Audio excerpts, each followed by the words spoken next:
That boat has been following us for a week. A week.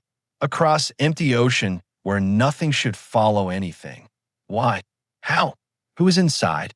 No one has the courage to check. No one wants to be the first to lean over the rail and look too long. We try to outrun it. Full sails, strong wind, clean current. Didn't matter.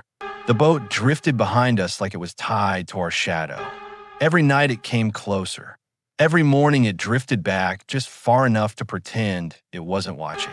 But it was watching. We all felt it, especially after the passengers boarded.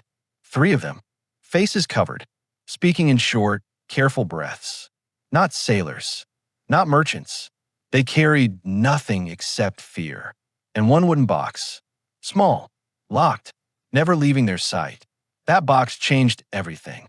The night they brought it aboard, the boat appeared, a small, rotten skiff barely afloat, half sunk, broken stern, but it moved through the waves like a shark, always behind us, never lost.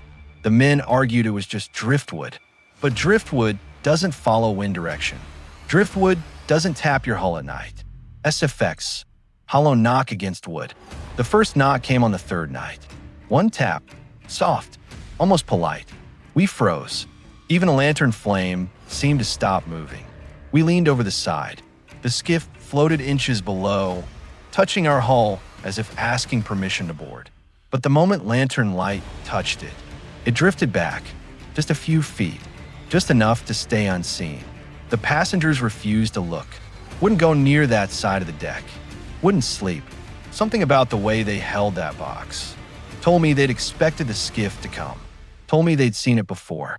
They avoided the stern entirely, avoided the sound of knocking, avoided the ocean. Their fear grew sharper with every mile, and the crew began to fear them. On the 5th night, the sea went silent, perfectly still. No wobs, no wind, no movement. The ship just hovered in place, suspended, like the ocean had turned to glass beneath us. That was when the scraping started.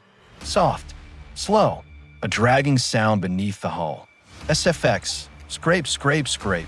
Not from below the water, from the side, as if someone was pulling themselves along our ship by hand. We lowered a lantern.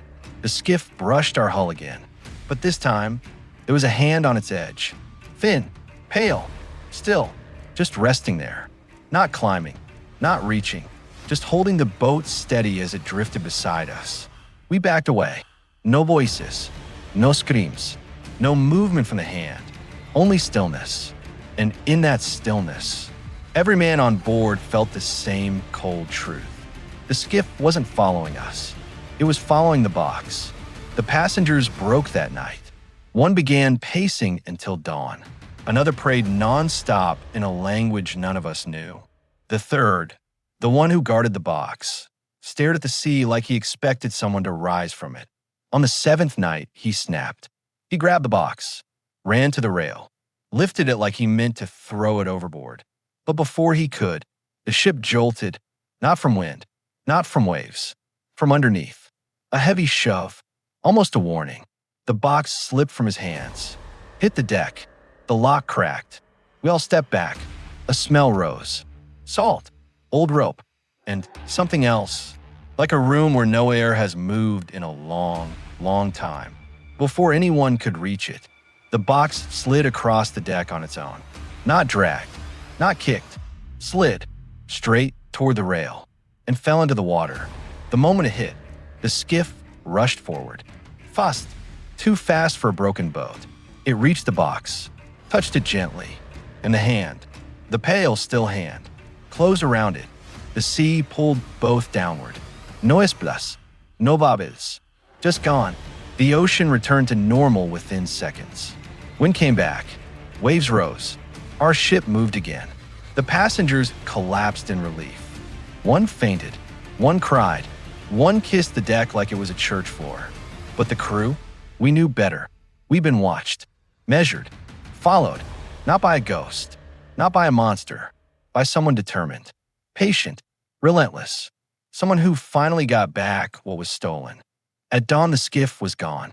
No trace, no sado, no marks on the hull. Just one thing left behind.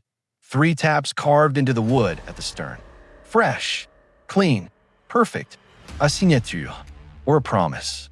We brought aboard what was meant to sink to the bottom, and something came to collect it. We sailed away from that place like hunted men. No one spoke.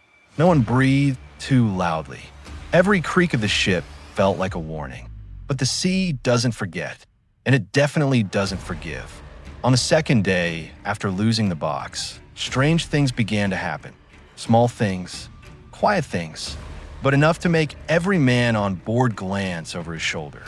A coil of rope unwound itself during the night.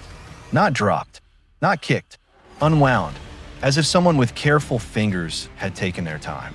A lantern on the stern swung in a wind that the front of the ship didn't feel. Only the stern, only where the taps had been carved.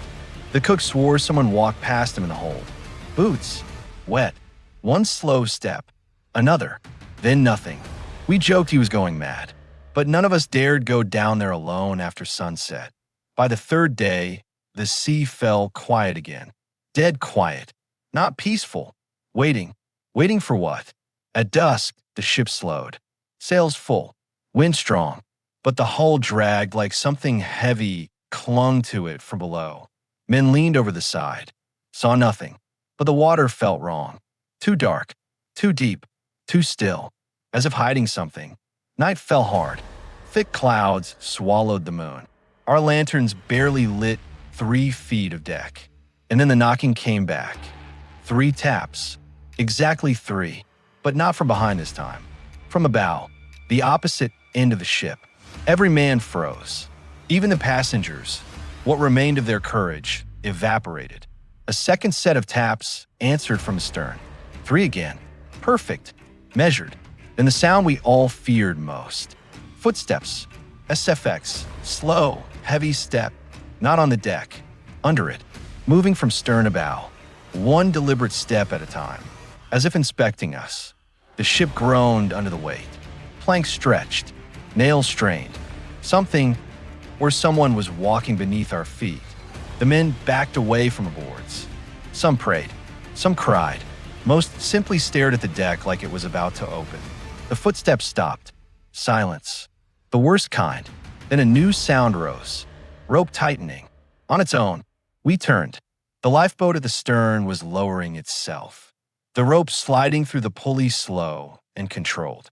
No hands touched it. No wind moved it. It descended halfway, stopped, and hung there, swaying above the dark water, as if waiting for someone to climb in. The captain stepped back. I felt my stomach drop. The crew huddled near the mast.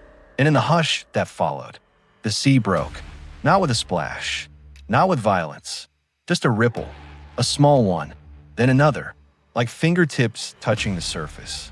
A hand appeared at the edge of the lifeboat, wet, thin, human, just resting there, just like on the skiff. Then another hand, gripping the wood, pulling itself up, slow, calm, certain. The lifeboat dipped under the weight. Not much, just enough to show something climbed into it.